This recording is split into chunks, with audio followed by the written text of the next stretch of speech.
Au commencement était le Verbe. Le Verbe était avec Dieu, et le Verbe était Dieu.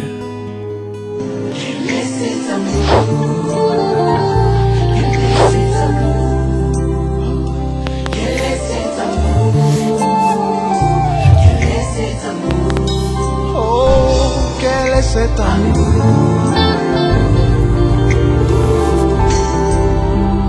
Quel est cet amour?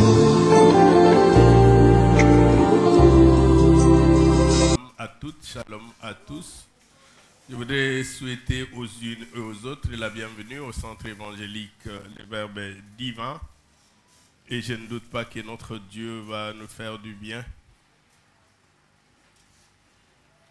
Je voudrais aussi nous rappeler que nous sommes à pratiquement un mois de la dédicace du temple des GB, aussi la consécration des serviteurs, et nous nous tournons résolument vers cet objectif-là. C'est ainsi que vous permettrez que je nous propose quelques textes de lecture que nous pourrons peut-être reprendre encore lors du prochain enseignement. Je voudrais nous demander de lire les premiers livres de Rois, le 16e chapitre. Nous pourrons lire juste deux portions, du 30e au 31e verset. 1 Roi, chapitre 16, du 30e au 31e verset. Nous allons prendre ensuite une deuxième lecture qui est assez longue. J'ai cherché comment charcuter, couper, découper. J'ai trouvé qu'il était utile et bon pour nous d'en avoir tous la même compréhension. Nous allons lire ces textes quand même assez longs, mais en intégralité, si vous le permettez. 1 Roi, le 21e chapitre, cette fois-ci du 1er au 15e verset. Vous allez être patient, c'est assez long, mais nous allons lire. 1 Roi, le 21e chapitre, du 1er au 15e verset. Et nous pourrons prendre un troisième texte pour cette première partie. Si vous êtes avec moi, nous pourrons lire la révélation de Jean ou l'Apocalypse. Le deuxième chapitre, du 18e au 20e verset, Apocalypse chapitre 2, du 18e au 20e verset. J'aimerais vraiment attirer notre attention sur des choses sur lesquelles nous allons y revenir jusqu'à ce que nous arrivions à la consécration des serviteurs et tous ceux qui sont concernés. J'aimerais que nous puissions partager ensemble ces écritures. Alléluia. Je voudrais lire le premier texte, 1 Roi, chapitre 16, du 30e au 31e verset. Voici ce que dit la Bible.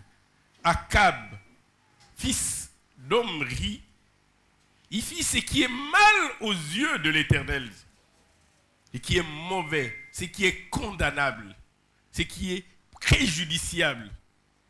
Et d'autres même disent détestable.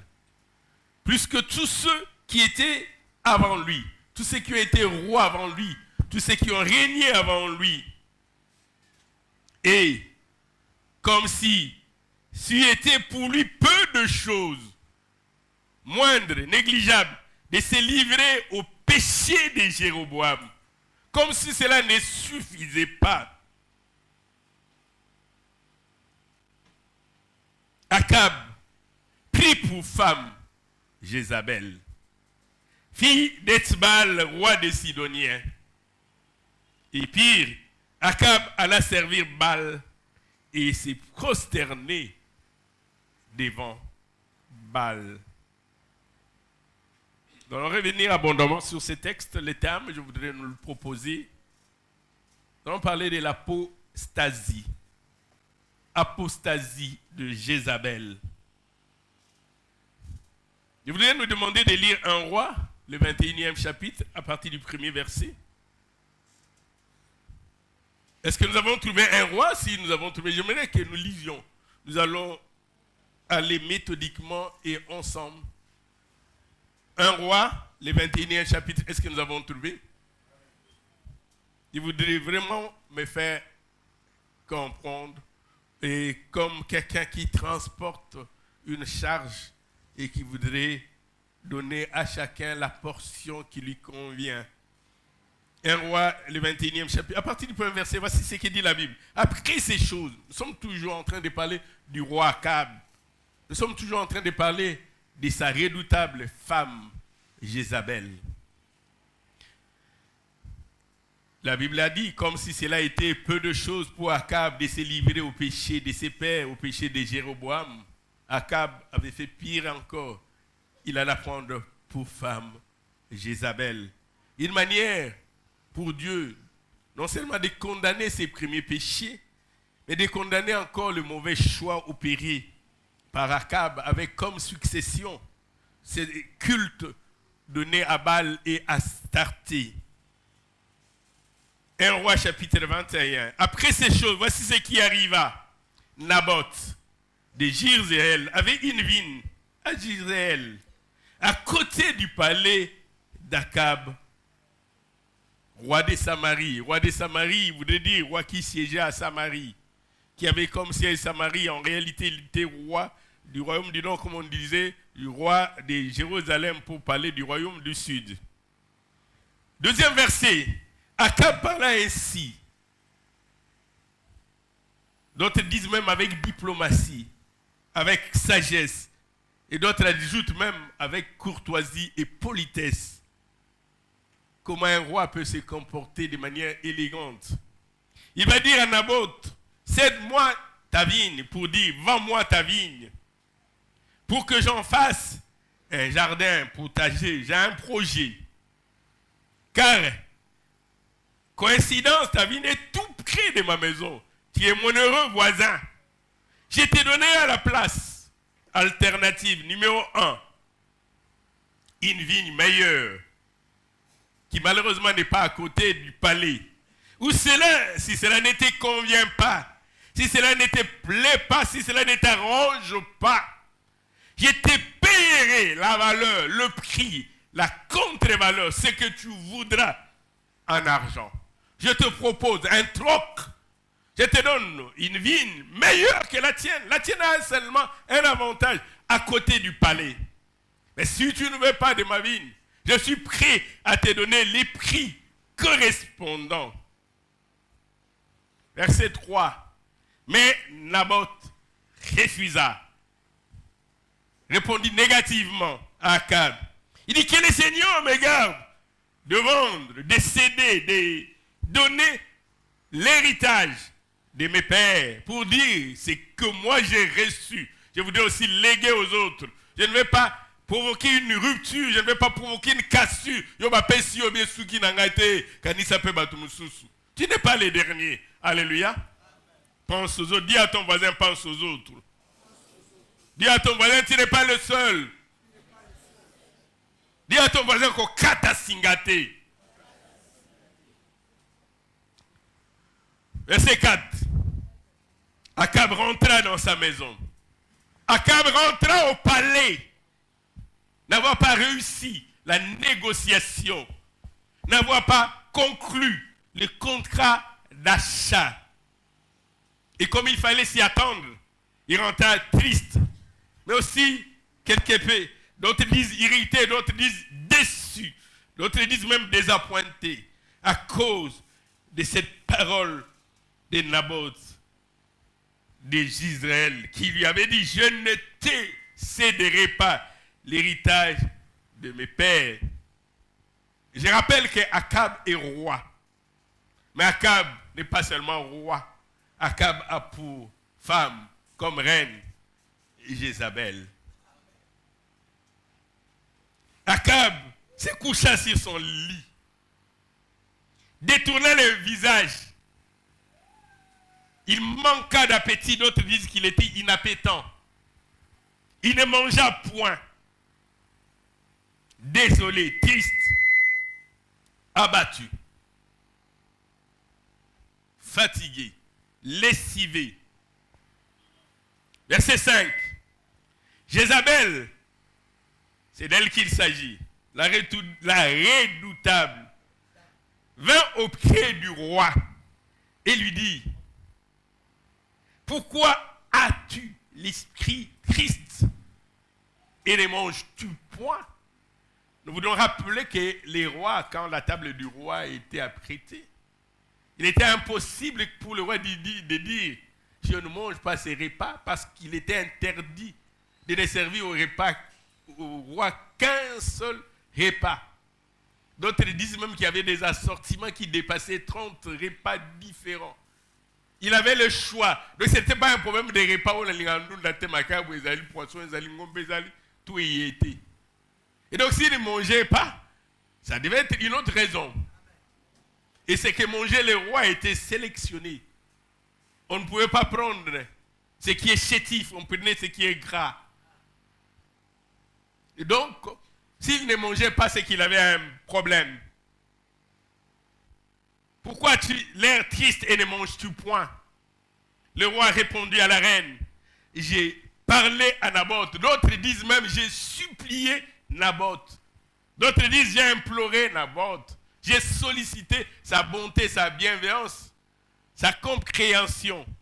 Et je lui ai dit, vends-moi, cède-moi ta vigne pour de l'argent. Je mets de côté le fait que je suis roi. J'ai des gardes. Je peux extorquer. Je peux user de la puissance dont je jouis. J'ai le pouvoir. Mais je veux acheter pour de l'argent. Et je n'ai même pas fixé les prix. J'ai dit d'abord, ton prix sera le mien. Ou si tu ne veux pas avoir de l'argent, je te donnerai une vigne meilleure à la place. Mais je voudrais avoir quelque chose à palais, à côté du palais. Mais Naboth m'a dit, je ne te donnerai pas ma vigne. En lingala, on dirait Jézabel a kamoué. Nini. Olobi. Alors Jézabel, la redoutable, lui dit, est-ce bien toi maintenant qui exerce la souveraineté en Israël?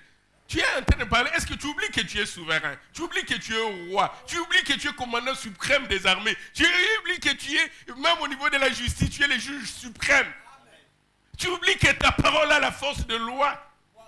Tu oublies que c'est que tu sais les sceller? Tu oublies ça?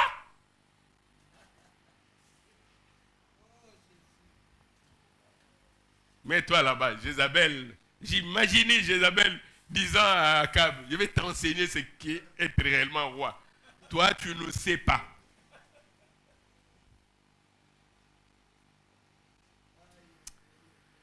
Jézabel va dire à Akab quelque chose. Il dit, si la cause de ton inappétence était la vigne de Naboth, moi je te dis, tu peux manger. Si la cause de ta tristesse était la vigne de Naboth, moi je te dis de te réjouir. Si tes larmes c'était à cause de la vigne de Naboth, essuie tes larmes. Le problème est déjà réglé. Oh, moi, je n'ai pas pu régler. Et oui, moi, Jézabel, j'ai éclairé ces problèmes. Mange. Et Jézabel utilise un verbe puissant. Il dit, je t'en ferai don. Dans la version, lui seconde, on dit je te donnerai. Mais d'autres disent je t'en ferai don. Et là, il y a eu ton vocabulaire, il dit je t'en ferai don. Tu voulais acheter. Tu allais dépenser de l'argent. Ou tout l'a raté. Moi, je suis là. Tu auras gratuitement, je t'en ferai don. Dans la version, lui second, il dit moi, je te donnerai la vigne. En réalité, en droit de propriété, pour céder la propriété, il faut être propriétaire. Sauf un bien sans mettre un bien abandonné. Comment tu peux céder la propriété d'un bien que tu ne possèdes pas? Je te donnerai. S'il était juriste, il allait dire, mais mon épouse, je sais, il y a plusieurs manières de posséder un bien. C'est la cession à titre onéreux, c'est-à-dire j'achète. Ou bien la cession à titre gratuit, on me fait un don. Ou bien par legs ou par héritage. Ou s'il s'agit d'un bien meuble, une chose abandonnée sans maître, je peux. Mais là, il s'agit d'un terrain qui est immobile. Il ne s'agit pas d'un bien meuble. Comment? Il dit, ah, toi, les cours là qu'on t'avait donnés, on s'était arrêté à 4 manières de posséder un bien. Complète les cours. Ton prof là n'avait pas tout donné. Il avait oublié. Et que quand il s'agit de Jézabel, on ajoute une 5e manière. Jézabel a le pouvoir de donner ce qui ne lui appartient pas. Oh, oui. d'offrir des biens qui ne m'appartiennent pas. Il dit, demain tu verras. Verset 8. Il y a quelque chose que Jézabel va faire qui est en réalité une usurpation de pouvoir. Jézabel va écrire au nom d'Akab. Parce que Jézabel n'avait pas de pouvoir, n'était pas le juge suprême. Le verset 8 dit bien clairement, elle écrivit au nom d'Akab. Prends le dessus. Elle va écrire des lettres. Et c'est là du sceau du roi. Et dans ses principautés, dans ses royautés, ce qui est scellé par les rois est opposable à tous, même au roi lui-même. Il écrit au nom du roi et il scelle.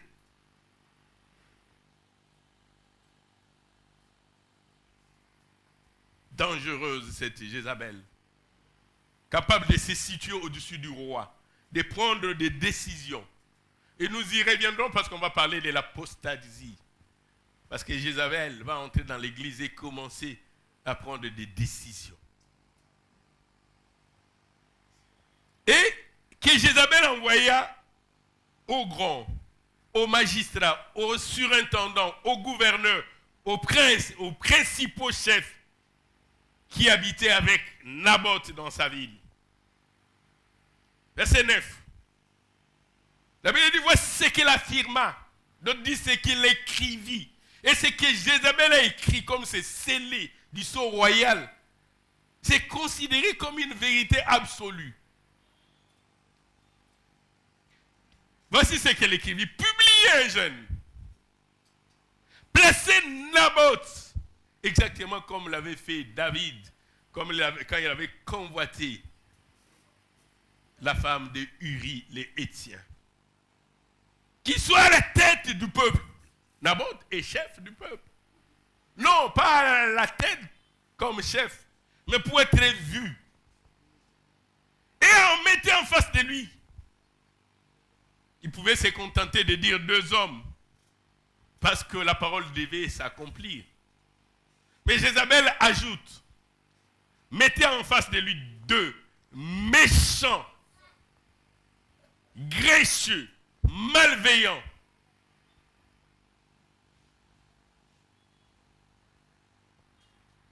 Deux méchants, impitoyables, intraitables, non compatissants.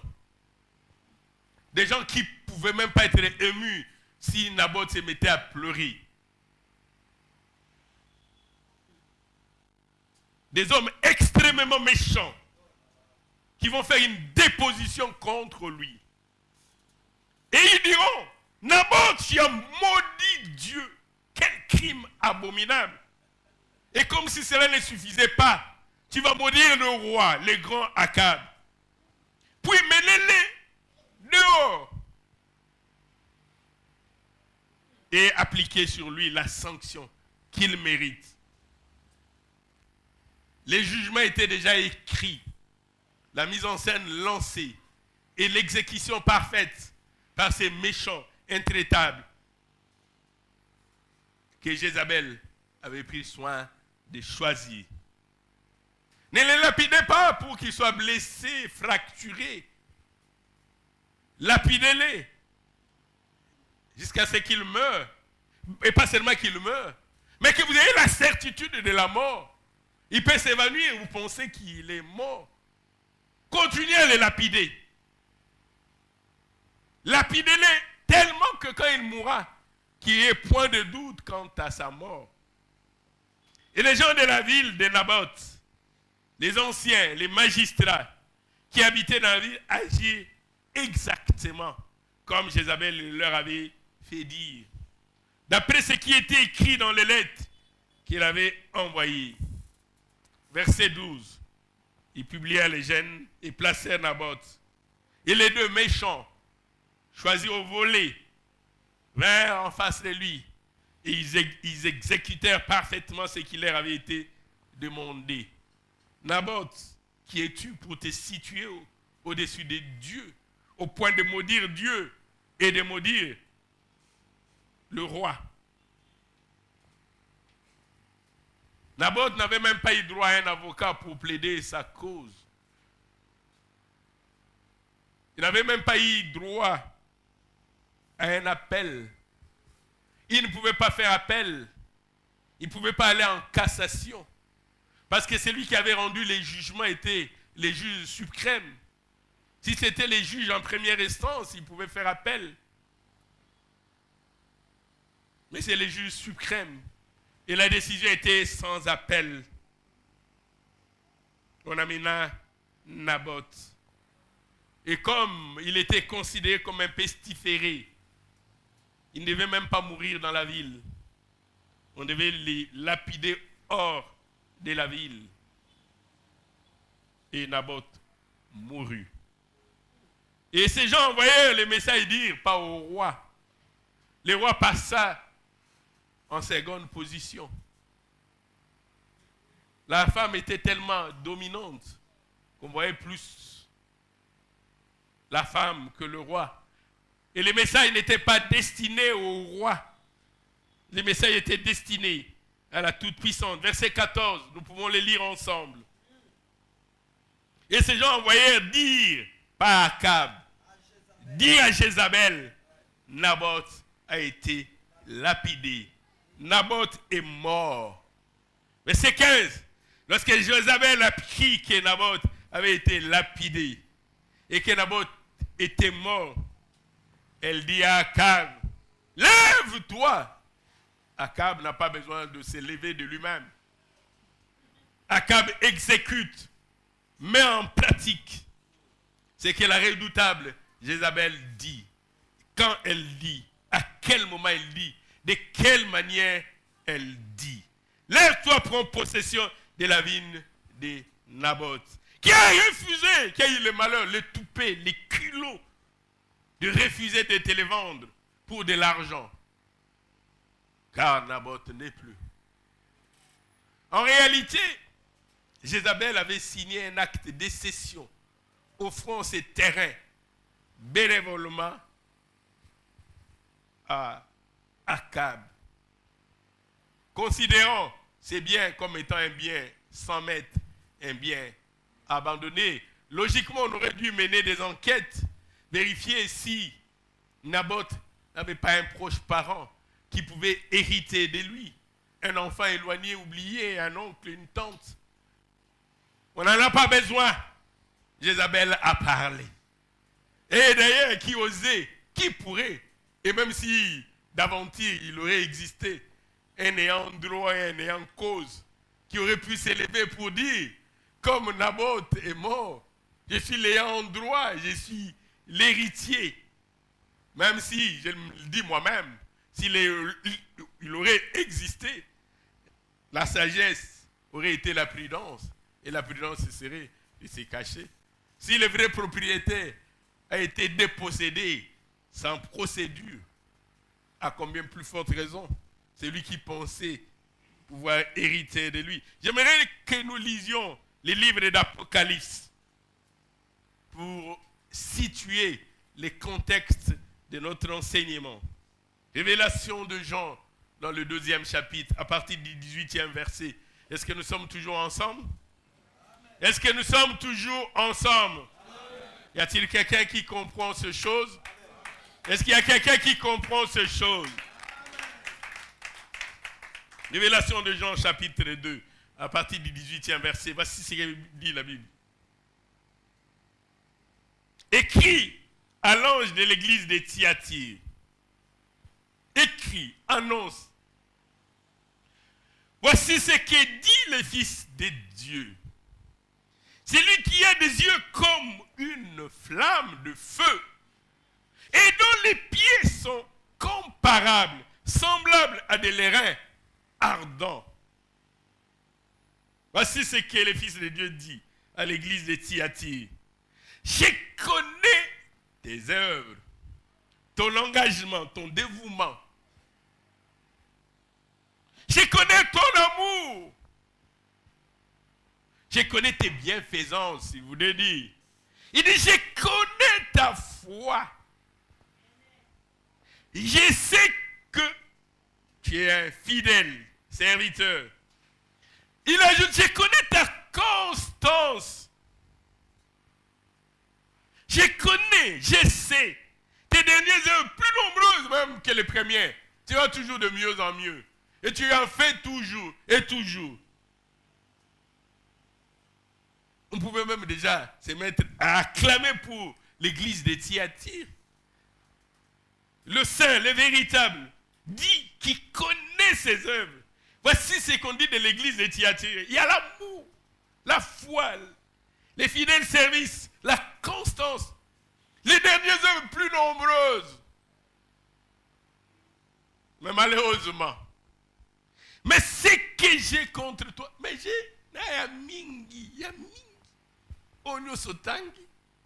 Comme ce jour-là, ce jeune homme riche dont la Bible ne donne même pas le nom, vint voir le maître. Le Seigneur dit, bon maître, qu'il faut-il pour hériter les royaumes de ce dit, tu connais les commandements, tu ne voleras pas, tu ne convoiteras pas.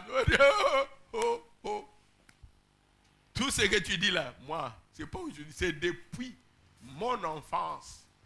La Bible dit, Jésus le regardant, l'évaluant, l'admira, l'apprécia, l'aima même. Parce que ce que ce jeune homme-là, riche, avait dit était vrai. Ces choses, il les pratiquait depuis l'enfance. Parents enseignaient les vertus, les valeurs aux enfants. N'attendez pas que ces enfants viennent à l'église. Pour qu'ils disent, l'église, et toi, à la maison, qu'est-ce que tu enseignes à l'enfant? Et Christ va regarder ces jeunes hommes, il dit, tout ce que tu dis est vrai, mais il te manque une chose. Il regarde l'église de Thyatire, il dit, c'est vrai, ces choses-là, mais ce que j'ai contre toi, c'est que tu laisses la femme, la redoutable, la sanguinaire, l'intraitable, Jézabel, qui s'est dit prophétesse. Bien-aimé dans le Seigneur, ce n'est pas parce que quelqu'un dit Hokoshindereke, après il s'est dit prophète, il dit Amen. Ce n'est pas parce qu'il a dit qu'il est prophète, non. Jézabel, elle s'est dit, on ne témoigne même pas d'elle. Elle dit, na prophète, na nabi sakoli.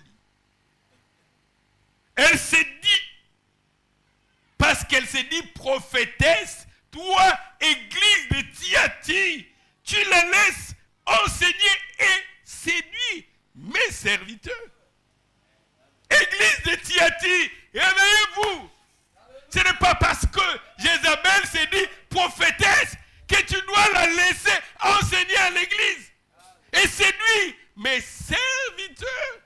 Pasteur Léon, ce n'est pas parce qu'elle s'est dit prophétesse. Mon sacoli. Et tu la laisses enseigner. Séduire les serviteurs. Exactement ce qu'avait fait le prophète Balaam. Lorsque Balak, fils de Tsippor, l'avait appelé, il dit, Israël est trop fort, invincible. Je voudrais vaincre Israël. Pour vaincre Israël, il faut qu'il y ait la malédiction sur Israël. S'il n'y a pas la malédiction, moi je ne saurais pas vaincre Israël. Maudis-moi ces peuples. Balaam a cherché. Il dit, moi je n'annoncerai que ce que Dieu me dit. Il dit, comment maudirais-je celui que Dieu n'a pas maudit? Comment moi pourrais-je maudire celui que Dieu a béni? Mais Balaam avait donné une stratégie à Balak, fils de Tsippor. Il dit, il faut amener l'impureté au milieu d'eux. Ils vont rompre l'alliance avec Dieu. Ils vont garder l'arche, mais ils n'auront plus l'alliance. Ils deviendront comme tout le monde. Bouillir les autres qui c'est parce qu'ils ont un contact, une énergie. Détaché aussi, ma résistance. Et ça, le logoté. Ça brûle parce que c'est en contact. Détache ça. Le fer te brûle, c'est parce que c'est en contact avec le courant. Détache, tu verras que le fer sans courant ne rien. Ça, le logoté. Si tu veux toucher, détache. Et c'est ce qu'est venu enseigner Jézabel à l'église de Thyatire.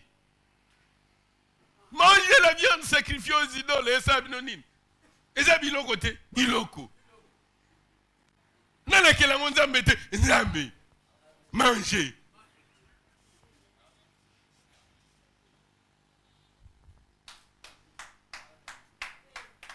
Il a amené des antivaleurs. Et il a enseigné ça. Et les gens qui veulent vous enseigner de fausses doctrines, ils ne manqueront pas de versets dans la Bible. Ils vous diront, n'est-il pas écrit? Parce que même les tentateurs, les diables, lorsqu'il est venu voir Yeshua Mashiach, il n'est pas venu réduit, il a amené la parole. Il dit, jette-toi d'en haut. Il est écrit, Dieu enverra ses anges. Oui, c'est réellement écrit.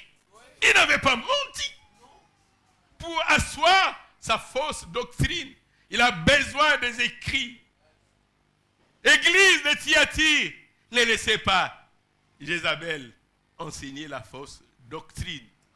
Comment vous allez reconnaître Jézabel? Par sa fausse doctrine. Alléluia. J'aimerais, peut-être qu'aujourd'hui on va juste poser les fondements. On aura le temps vers la fin du mois pour nous préparer à la prière de revenir sur certaines choses. Poser les socles, le fondement, la base. En introduction, j'inverse un peu les choses, donner les objectifs, parce que j'estime cela important. Ensuite, je vais essayer d'expliquer les deux concepts que nous retrouvons ici. L'apostasie, mais aussi parler de Jézabel. Aujourd'hui, on parle plus de Jézabel que d'Akab. Trop peu ça, qu'Akab était fils d'Omri. Mais les gens connaissent les œuvres de Jézabel, sa dévastation.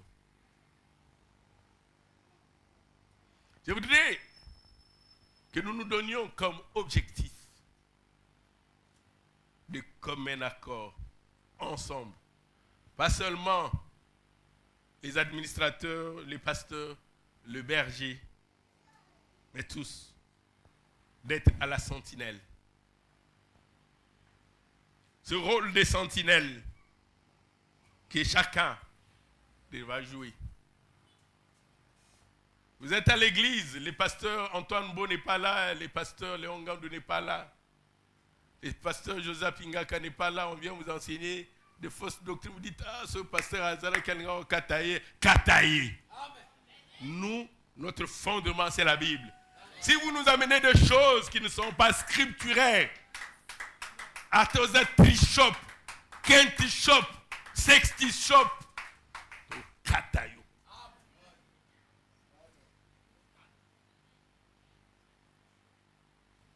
Il y a un pasteur dont j'ai été le nom, il était invité dans une église à Gombe, il a commencé à parler du voyage astral, le pasteur responsable n'était pas là, l'un des assistants a arrêté. C'est brillantissime orateur qui était plus connu que lui, il n'a pas tenu compte de cela.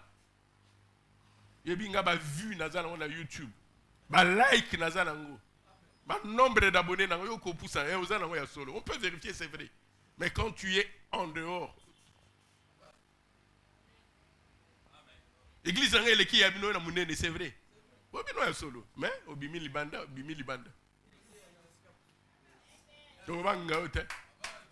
Alléluia. C'est le rôle des sentinelles que chacun doit avoir.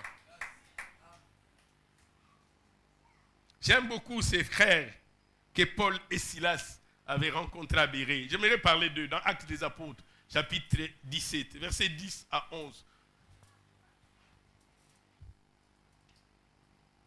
Actes des Apôtres, chapitre 17, versets 10 à 11.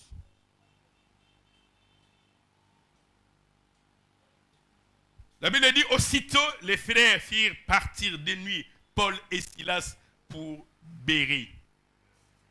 Et lorsqu'ils furent arrivés, ils entrèrent dans la synagogue des Juifs. Ces Juifs, on ne parle pas ici des apôtres. On ne parle pas ici des docteurs, des pasteurs, des évangélistes.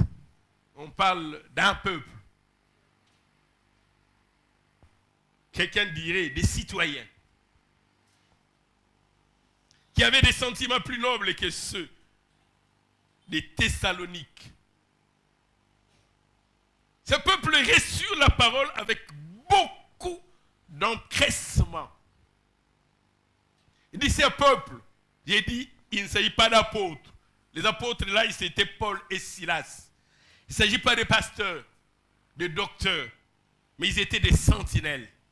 Ils reçurent la parole avec beaucoup d'empressement. Et ils examinaient chaque jour les Écritures pour voir si ce qu'on leur disait était exact, était écrit, était scripturaire.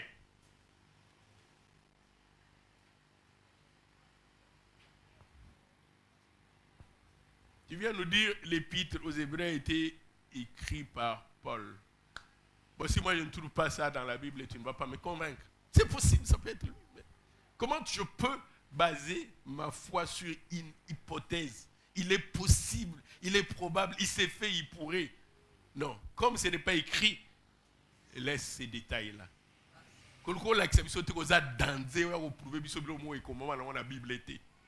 Restons dans la Bible. Alléluia. Et ils étaient des sentinelles quand on enseignait. Bien-aimés dans le Seigneur, soyez des sentinelles. Ne faites pas comme les chrétiens des Thyatire qui avaient laissé Jézabel, qui se disait prophétesse, enseigner des fausses doctrines à l'église. Nous nous préparons pour une dédicace, mais nous voulons aussi que cette église enseigne toujours les saintes écritures.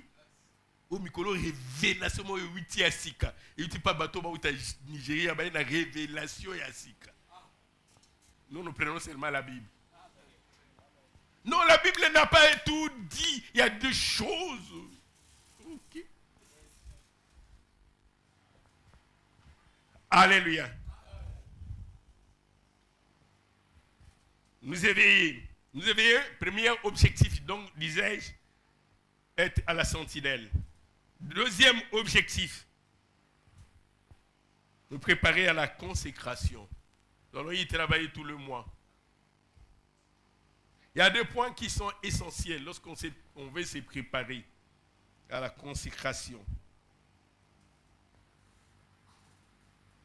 Nous le faisons comme les humains, vous voulez recevoir les gens.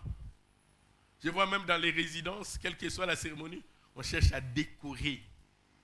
Aujourd'hui, il y a des gens qui se font de l'argent parce qu'ils font les designs, l'architecture intérieure, ils font la décoration. On veut embellir. Les lieux qui vont accueillir, on veut qu'ils soient propices. Mais moi, je voudrais évoquer un autre concept. Purifier le temple. Purifier le temple, deux dimensions. La première dimension, la dimension matérielle physique, le temple visible. Mais aussi la deuxième dimension, c'est le temple spirituel. Si nous voulons réellement nous préparer à la consécration, nous devons purifier les temples. Les temples physiques doivent être purs, mais aussi les temples spirituels. J'aimerais lire Néhémie. Néhémie, le 13e chapitre. Néhémie, le 13e chapitre, du 3e au 7e verset. J'aimerais que nous puissions lire ça ensemble. Néhémie, chapitre 13, à partir du 3e verset. Voici ce que dit ma Bible. Je ne sais pas ce que dit la tienne. Nous allons prendre d'abord cette vision du temple visible comme notre temple de GB. Néhémie, chapitre 13, à partir du 3e verset. La Bible dit, lorsqu'on eut entendu la loi, c'est important. Aujourd'hui, on parlerait des Écritures. À l'époque, on lisait la loi et les prophètes. On sépara d'Israël tous les étrangers. Les concepts, c'était de séparer ce qui est pur de ce qui est impur. Parce que les étrangers étaient considérés comme les gentils, la nation. Il fallait attendre. Et au Yeshua Mashiach pour renverser les murs de séparation. Verset 4. Avant cela, les sacrificateurs Eliashib. Sacrificateurs de Dieu, vous avez un rôle à accomplir, une mission, un travail à faire. Quel que soit votre rang, il n'y en a aucun qui restera sans rien faire. Les sacrificateurs Eliashib, établis dans les chambres de la maison de notre Dieu.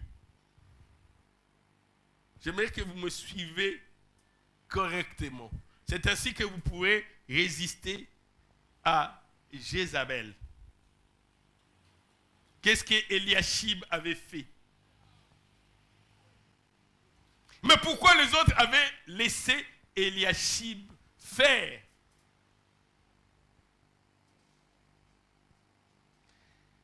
Eliashib établi dans les chambres de la maison de l'Éternel.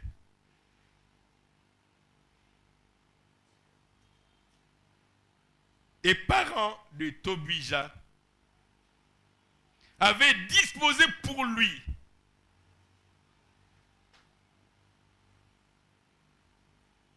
une grande chambre où l'on mettait auparavant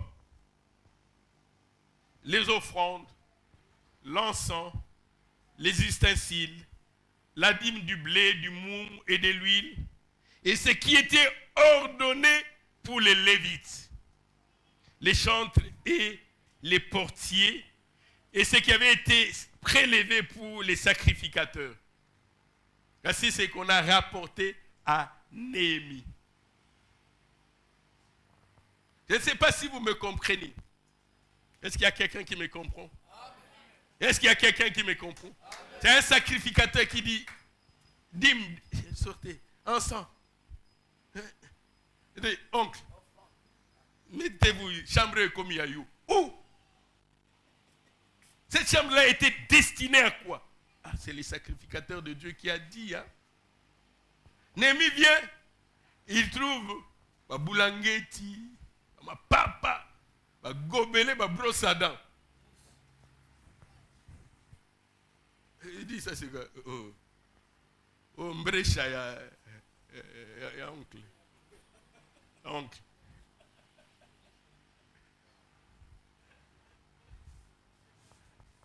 Alléluia.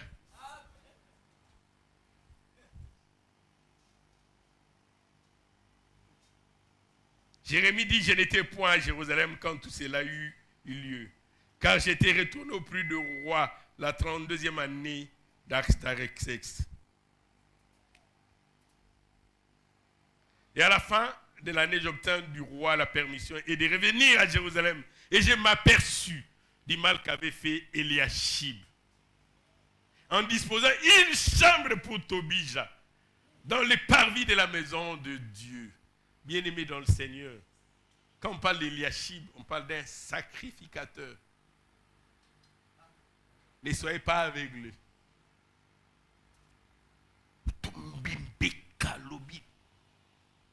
Bimisa. Ensemble, bimisa. Chandelier, bimisa.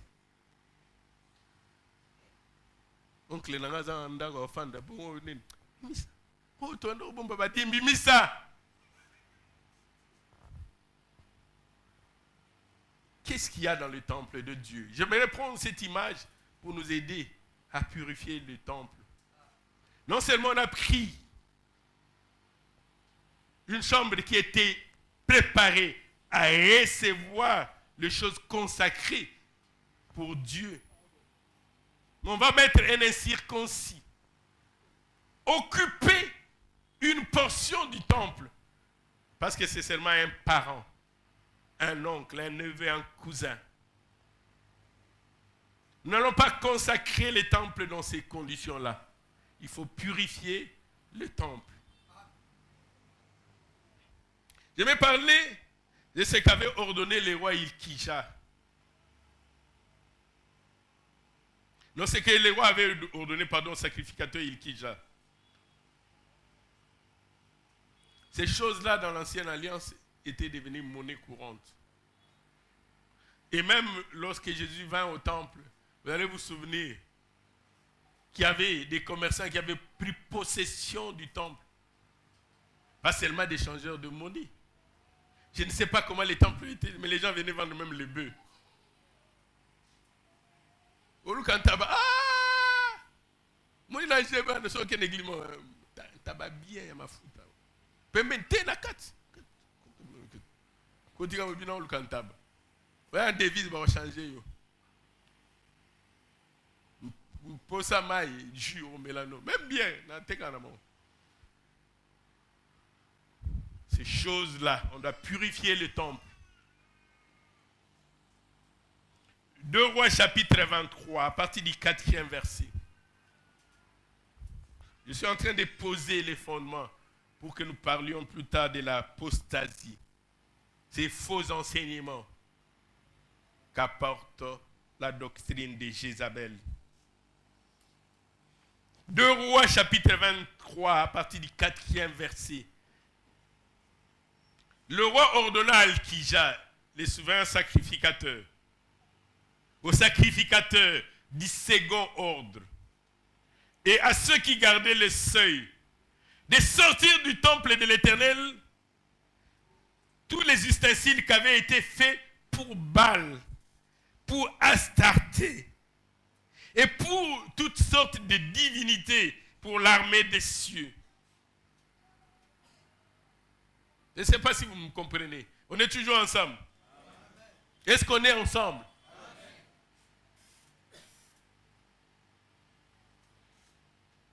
Nous sommes toujours ensemble. C'est-à-dire que ces choses sont entrées dans le temple de Dieu. Ça tue à Bala, tiens, on place les allemands dans la vie, et puis c'est esthétique, ils a bien. Astarté, entrée.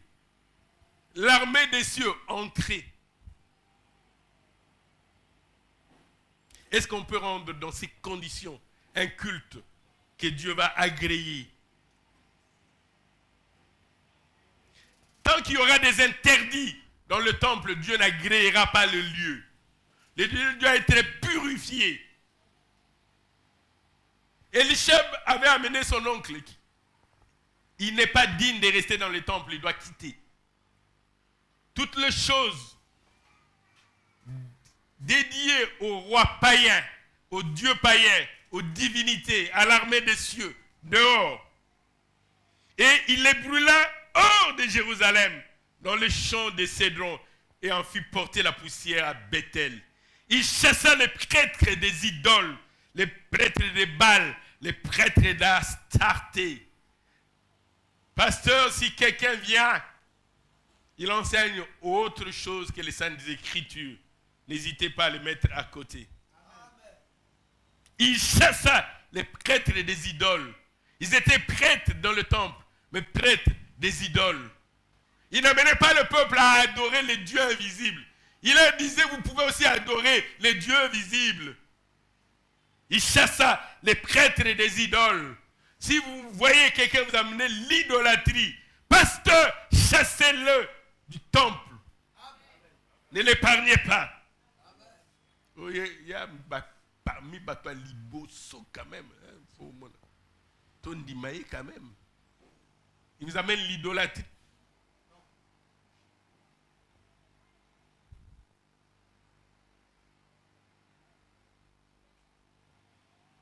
Il les chassa à ceux qui offraient les parfums à Baal, au soleil, à la lune, au zodiaque et à toute l'armée des cieux. Il sortit de la maison de l'Éternel l'idole d'Astarté. Je ne sais pas si vous êtes en train de me comprendre. Le verset 6. Il sortit de la maison de l'Éternel l'idole d'Astarté. Même quand on va continuer dans le temple. Il n'y a pas un Nzambe. Il n'y a pas quoi appuyer Nzambe. Et moi, je vais secourir Nzambe. Qu'on transporta hors de Jérusalem vers les torrents de Cédron. Et on la brûla au torrent de Cédron. Verset 7. Moi, je pense que je ne dois pas lire le verset. J'aimerais que quelqu'un me lise le verset 7. 2 Rois chapitre 23, verset 7. Oui, allez-y.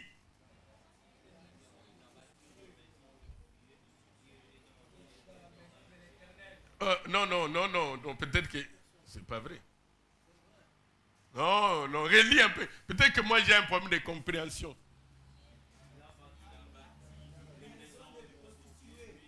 Qui était à côté de la maison de l'Éternel. Non.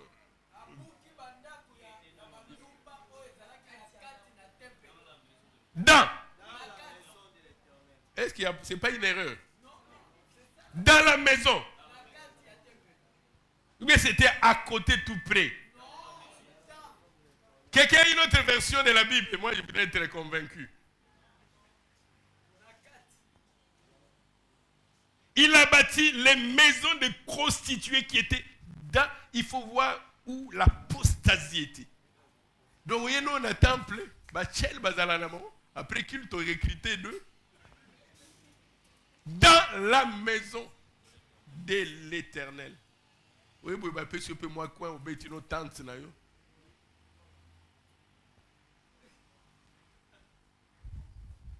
Nous devons purifier le temple. Et les femmes tissaient des tentes pour Astarté. Les femmes faisaient des tissages pour des divinités païennes, mais dans la maison de l'Éternel. On dit non, essentiel, on a la 4. Toi, l'andele malembe. À ça là, toi, qui n'est malembe, on prend le temps.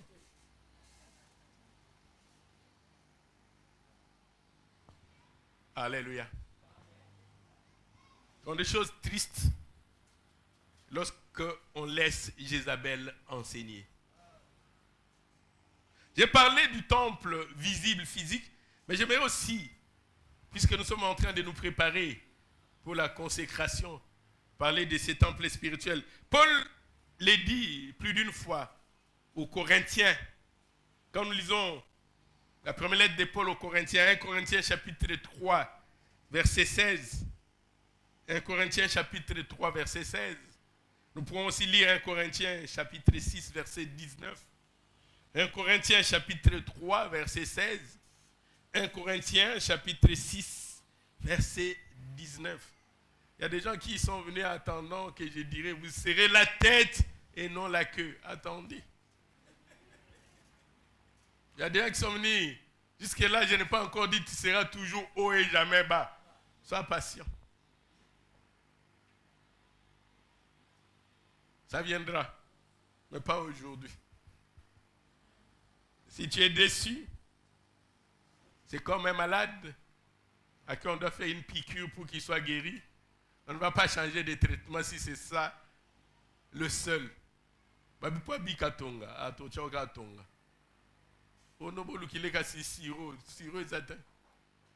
Alléluia. Qui attendent que je dise tu seras la tête et non la queue. Je vais faire une parenthèse, je vais le dire et puis nous allons continuer. Qui attendent que je dise tu seras la tête et non la queue. Levez les doigts. Je vais le dire en parenthèse et puis nous pourrons continuer comme ça. Tu pourras être content. Qui attendent que je dise tu seras le premier et jamais le dernier. Qui lève les doigts. Je le dirai, j'ouvre la parenthèse, je le dis comme ça, tu es content. Si quelqu'un m'envoie purifier les temples, purifier les temples. Jamais l'Éternel te donnera la victoire sur tes ennemis.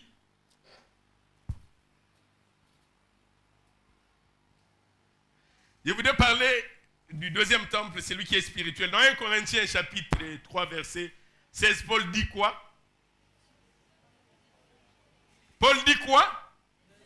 Ne savez-vous pas que vous êtes le temple de Dieu?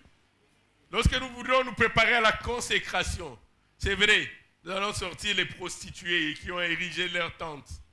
Mais toi aussi, tu es le temple de Dieu. Et que l'Esprit de Dieu habite en vous. Il est dit encore dans le chapitre 6, verset 19, 1 Corinthiens. Ne savez-vous pas que votre corps est le temple du Saint-Esprit qui est en vous et que vous avez reçu de Dieu et que vous ne vous appartenez pas non plus. Alléluia. Purifiez le temple. Pour que nous puissions avoir une bonne célébration. Vous savez, le diable est rusé.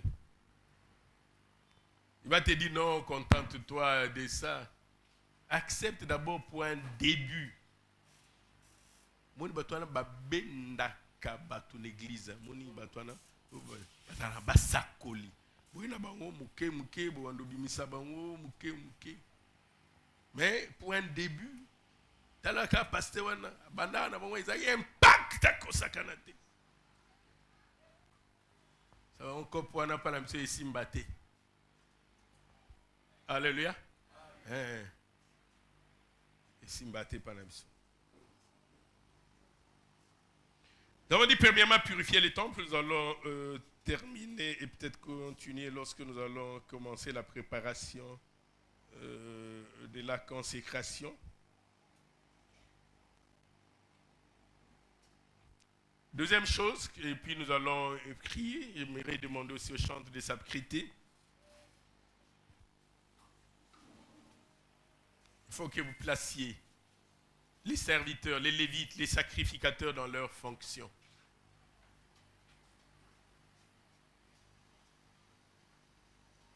J'aimerais aussi que vous vous souveniez de ce qui était arrivé à Uza. Alléluia. Administrateur, pasteur, souvenez-vous de ce qui arriva à Uza. Placez les serviteurs dans leurs fonctions. Pourtant, quelqu'un pourrait encourager Uza, les Kinois pourra dire ah, il a boula bien. H, il n'a pas ma bé,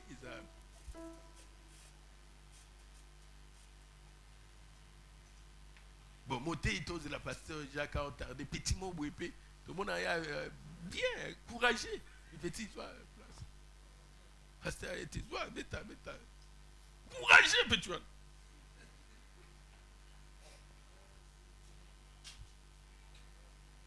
Pasteur, non.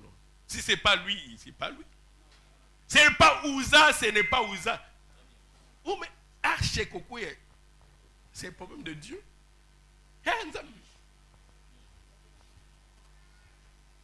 Ça, c'est l'attitude de Saraï. Il faut devenir Sarah pour comprendre. Saraï pensait aider Dieu. Tu as promis ça, Nzambe ou là. Tu as une stratégie, tu as une boum. Mon système, promesse en Nzambe s'accomplit. Alléluia. L'arche va tomber, ce n'est pas ton problème. Est-ce que tu as investi pour cela? Non. Antika. Natika va arche et quoi? Est-ce que tu es autorisé à toucher l'arche? Non.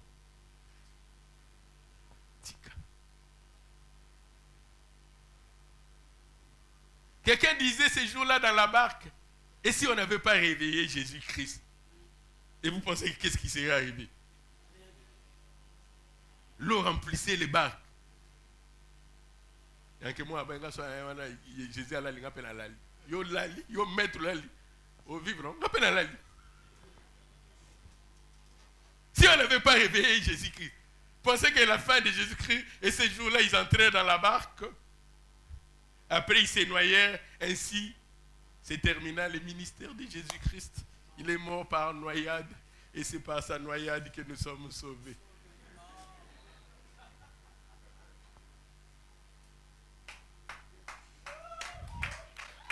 Il faut placer les sacrificateurs. Et c'est pour cela que nous voulons consacrer les gens. C'est une responsabilité. Et alors, on lit ça noté. C'est conférer une responsabilité, pas seulement devant les hommes, mais surtout davantage devant Dieu.